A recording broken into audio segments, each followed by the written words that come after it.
one of my favorite jokes. Well, right now.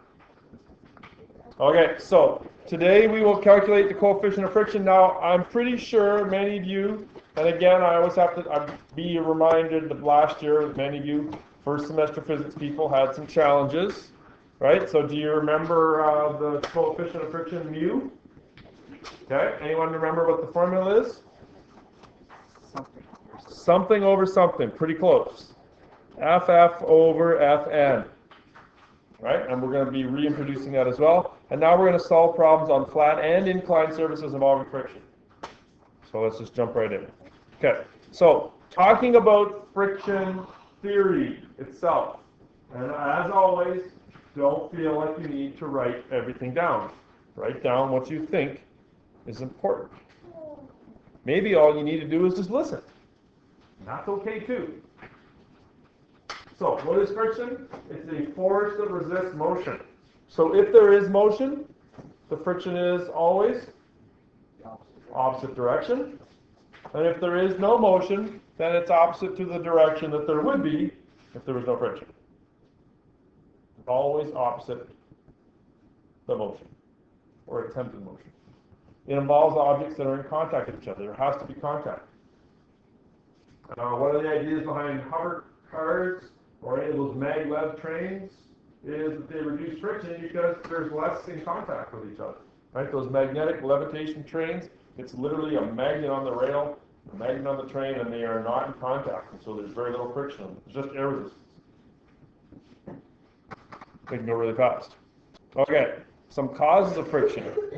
Now, friction itself is it's kind of a bit of a mystery, kind of like gravity. Not really sure what causes gravity. Friction's a little bit mysterious as well. Some people, the introductory theories are that an object deforms a surface and vice versa. So in other words, when a book is sitting on a table, it actually creates like a little bit of a depression, a little hole on an atomic microscopic level, and that you have a plowing force is required to move the object over the deformations. In fact, it's really going uphill, I guess. But the hill always moves along with it. Okay, that's one of the thoughts. Irregularities interlock and offer resistance to movement. Nothing is ever perfectly smooth. Okay, and so the idea there is that things are, all humpy and bumpy and rough, and things that sit on them are also humpy and bumpy and rough. And you see that if you're sanding something down in the wood shop, right? Sandpaper gets smoother, the wood gets smoother, but there's all those little particles that are left over, sawdust. Okay, so that's sort of some basic kind of friction theory. Do you need to be able to do anything with any of that? Not a whole lot. Have a rough general understanding. Little joke there. Didn't even mean to make it. Did you catch it? You didn't laugh at it apart.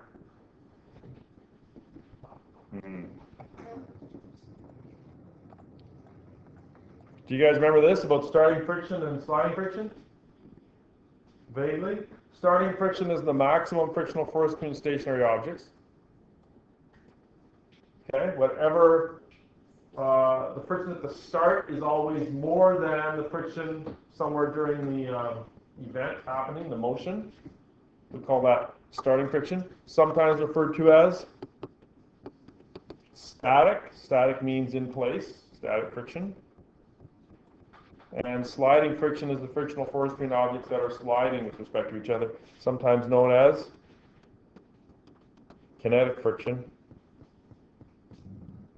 This one is the maximum. Sometimes they're equal to each other, but usually kinetic is less than static. And I'm just going to write mu k less than mu s. Okay, some basic properties of friction. Again, all of this is in that handout. If you want to just be highlighting through that, you can be doing that too. That works fine as well. So some properties of friction, some things to know before you can do friction problems is really what it boils down to. So friction acts parallel to the surfaces that are in contact and in the direction opposite to the motion of the object or to the net force tending to produce such motion. We talked about that already.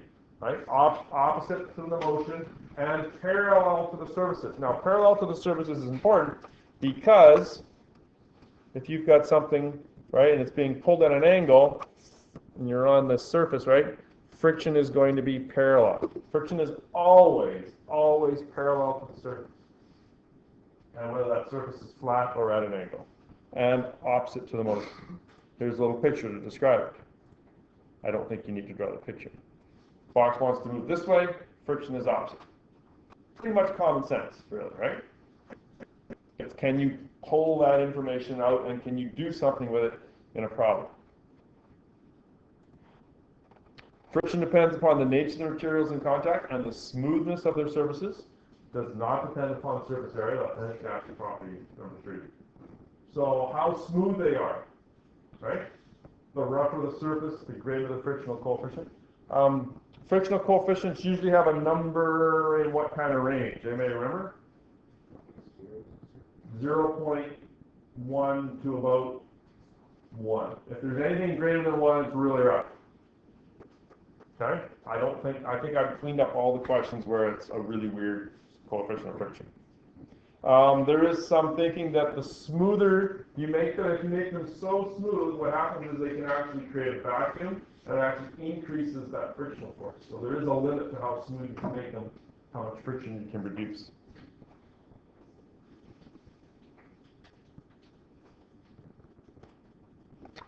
I've already talked about this. Sliding friction is less than or equal to starting friction.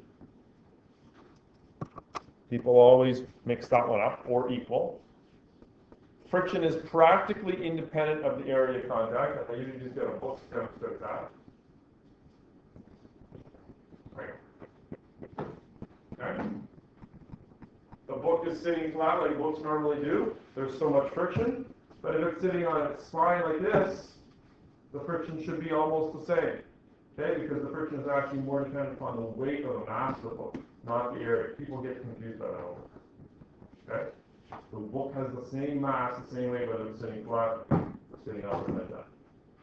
And starting or sliding friction is directly proportional to the force pressing the two surfaces together, which is usually equal to the weight force.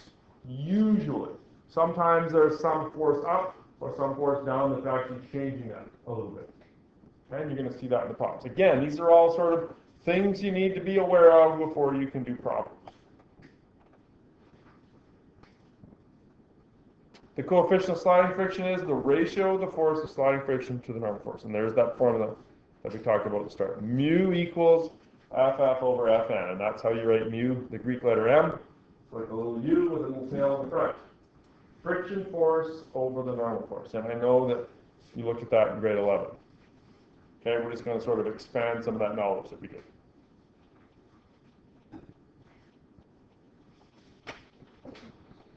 Okay. Ready to go? I think this is next. Yes, excellent. So I've put together the examples there for you, so you do not need to copy them down. You're welcome. Thanks. An object has it helps the day go by a little faster because I don't have to spend time letting people write stuff down. We can get right to the good stuff. An object has a mass of 10 kilograms, a force of 100 newtons applied to it. The coefficient of friction between the two surfaces is 0.25. Determine the object's acceleration. And as always, I'm going to show 2 or 3, and they get progressively more challenging. So if you're having trouble with example number 1, please be sure to stop me. Okay, let's draw a diagram. Object has a mass of 10 kilograms. That's our M, right?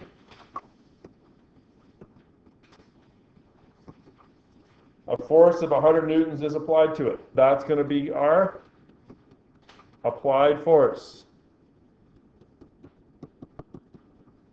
The coefficient of friction between the two surfaces is 0.25. Determine the object's acceleration. We are solving for A. Okay, so I got all these forces at play here, trying to find acceleration. What's going to be, do you think, what's going to be the last formula? What's going to be the one that tells me the A? F net equals ma. You're right, huh? Okay, so that, do we know the mass? We do, so we need to find the net force, right?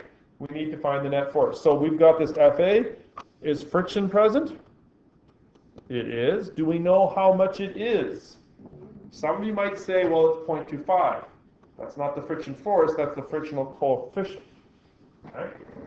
And mu is equal to FF over Fn. Do I have the Fn? I do not. But I can solve for the weight force, which is going to be equal to the normal force, right? This is one of those looking at it sideways kind of diagrams, and you need to be able to recognize the differences, right?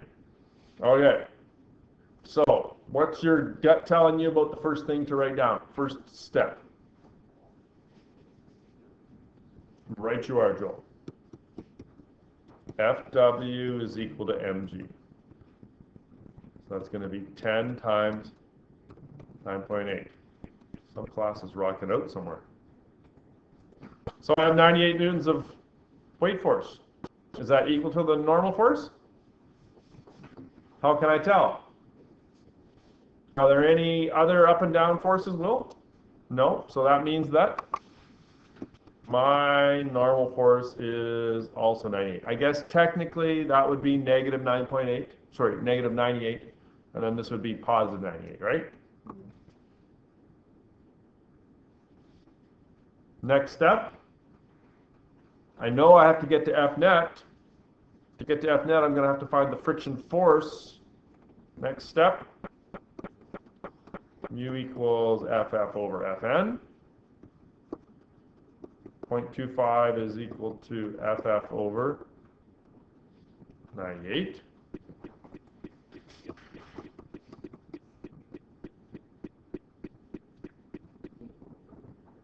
What is it? That sounds familiar. Thanks. 24.5 newtons.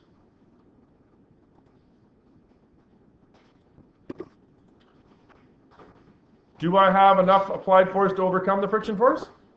I do. I have 100 newtons of applied force, right? What would happen if I only had, say, 20 newtons of applied force?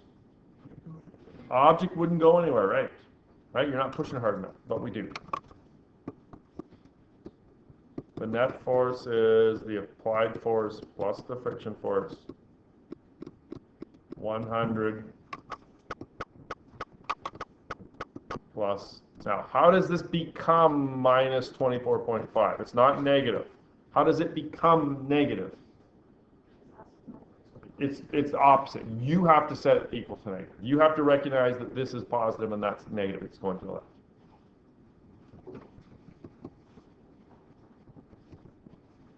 $75.5, right?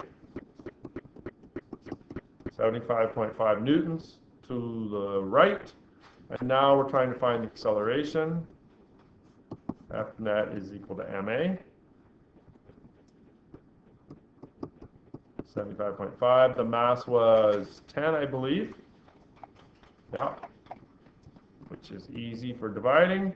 I get 7.6 meters per second squared.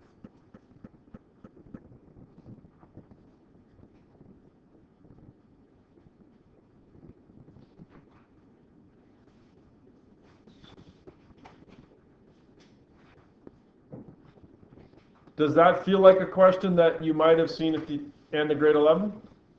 Yeah, probably. 1, 2, 3, 4. Doable? Yeah? Yes? A good start? Okay.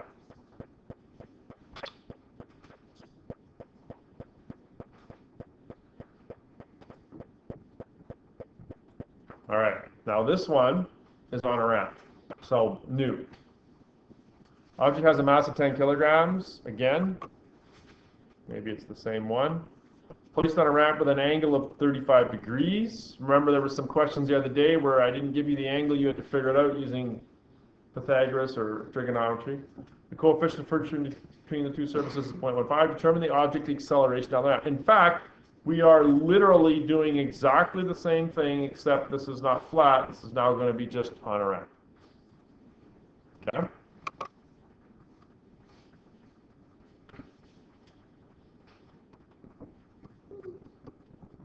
Weight force down, normal force up. And now we have this FD down the plane. And we're going to have FF. For some reason, I always draw my ramps going from right to left. I don't know why I do that. Just realized that.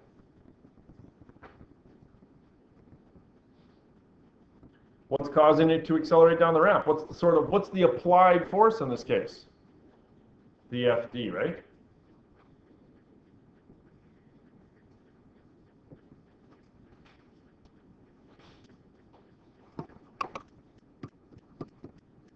FD is equal to mg sine theta, 10 times 9.8 times the sine of 35, and now I'm going to have to get a calculator. I'm not sure how long it's been since I pressed record there, so I'm hoping that I'll just do this. People need to see what I did. Ready for the last one? What is the last one?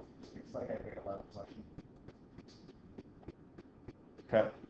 Yeah, I think, did we do ones like this in grade? You had to find the FA. Maybe, yeah. Don't remember. A box weighing, this time I changed it up, it's 40 kilograms, pulled along a level floor at a constant speed. Is that important? What does that tell you? So no acceleration, and the forces are balanced. By a rope that makes an angle of 30 degrees with the floor shown that the force on the rope is 260. What is the horizontal component?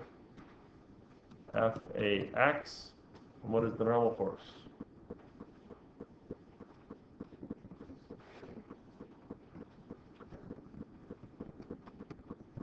This 30 degrees is here. And this 260, what is it? That's the force on the rope. That's our applied force, 260 newtons. This time we are solving for mu. A little bit different.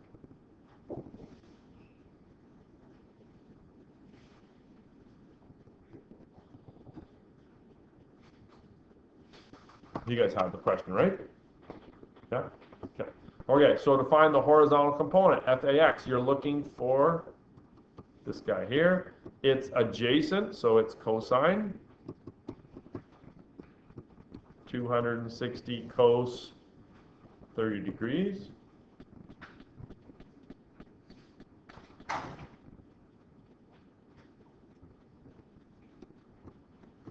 $225.2 newtons.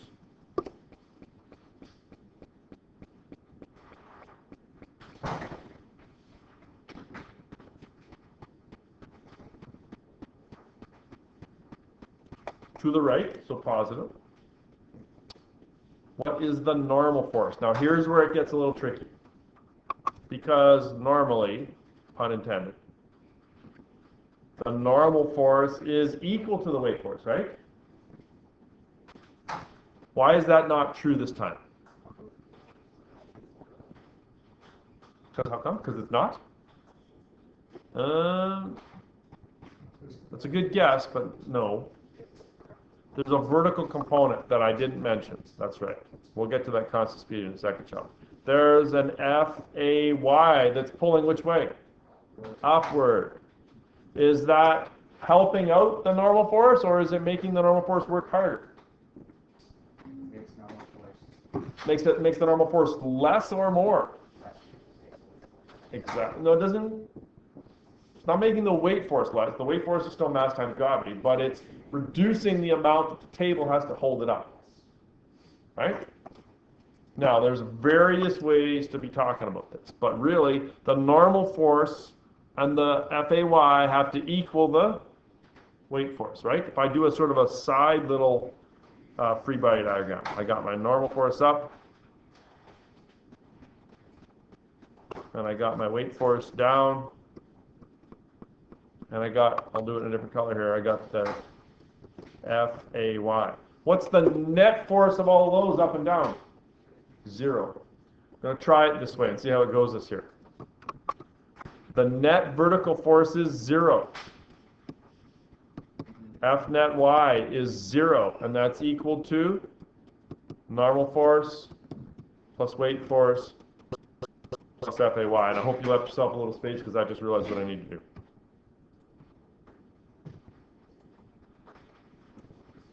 In fact, do I even have the weight force yet?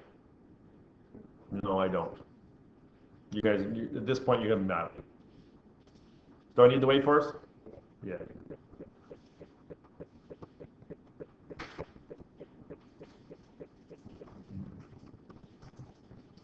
40. Feels like after turkey dinner in here. Everyone's just all kind of zoned out. 392. Normally, the normal force is 392, but it's not because that vertical component, the FAY, is doing some help, right? So what is that FAY? It didn't ask you to find it, but you got to know to find it. If the FAX was cos, then the FAY is going to be sine. 260 sine 30.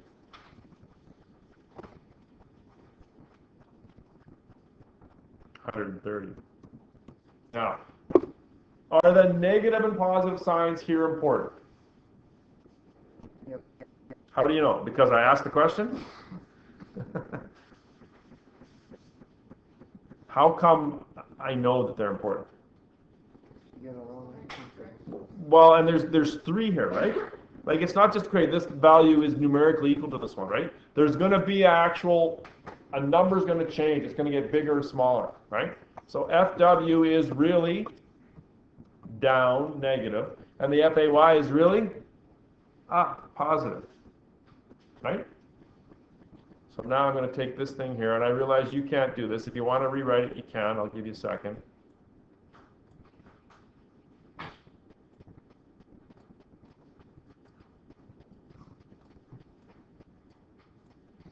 Okay, the net force Y is 0. The up and down of all those is 0.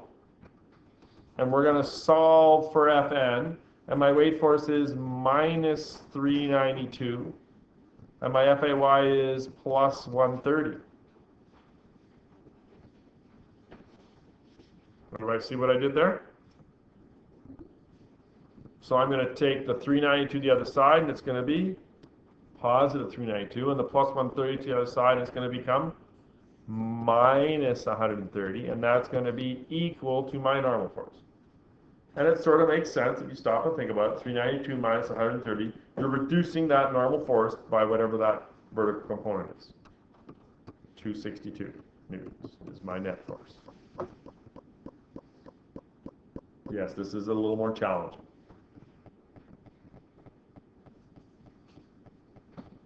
What am I actually solving for here? Coefficient of sine friction. So I got the horizontal component. That was this one right here. The normal force is all this stuff right here. This is part B. And C is, what is the coefficient? Oh, FF over Fn. You're going to need more, right? Let's put that to the side. Do I know my normal force? I don't know the friction force. It's opposite to the motion. Let's go back to the picture. It's opposite to the motion. In fact, I didn't actually draw it on my original FBD, did I? The FF is equal to what? FAX. How come? There it is there. There's the answer, Shelby, that you've been waiting to give. Because it's at a constant speed. The FAX is equal to the FF. Okay? Horizontally, they are equal to 0. They add up to 0. So the FAX is equal to FF. So really, all you got to do here is say that FF is equal to minus 130. No. Yeah. Minus FAX 225. Minus 225. And then we're going to take that value there. Problem with that laptop there, Darren? Are we almost there? Can you see the light? No, we're almost there, man. Mu equals FF over Fn. What's my FF? 225. What's my Fn? This value right here, 262.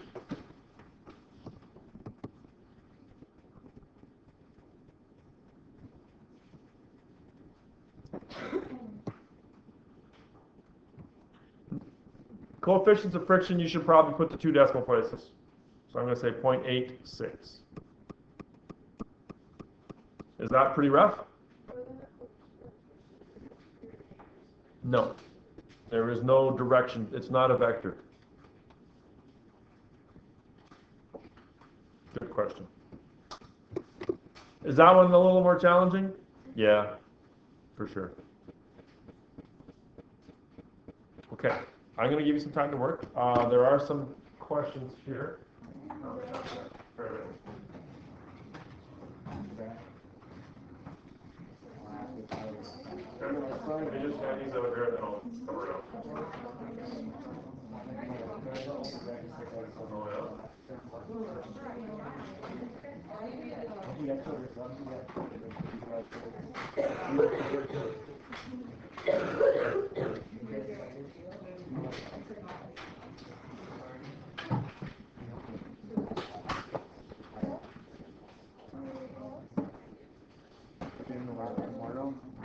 No, not yet. Probably Thursday, Friday. Did I get you Friday? Okay. Give me 30 more seconds here just to explain, and then I'll be quiet. So you have here now, on this handout here, there are some questions which are just sort of summary questions of that original reading and the notes. Up to you whether you want to do them or not. If you want to just read the question, read the answer, that's fine. You just need to be aware of them. There are several problems there. 1, 2, 11. Okay? QR codes for solutions. Answers are on the back page. You will notice that I did not star the ones that I want you to do, so let's just make a note of that right now, because I ran it off before I remembered to do that. So those, they are 3, 6, and 9. Okay, you got to do 3, 6, and 9 of the friction problems. Of the friction problems, 3, 6, and 9. So there's this 3, 6, and 9. There was it 3, 6, and 9 on the last sheet as well? I think it was, or maybe 2, 6, 9. I don't know. 1, 2, 3. No, I usually go like not right at the start, right? And I do have the pretest one ready to go.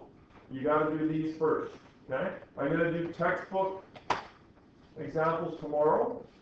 We will start the lab on Thursday. It's usually only a 2-day lab. It shouldn't take that long. I need to do a little bit of editing to my worksheet on the lab. You guys want to take the test? Excellent. Okay. So you can be here for the first part of the lab.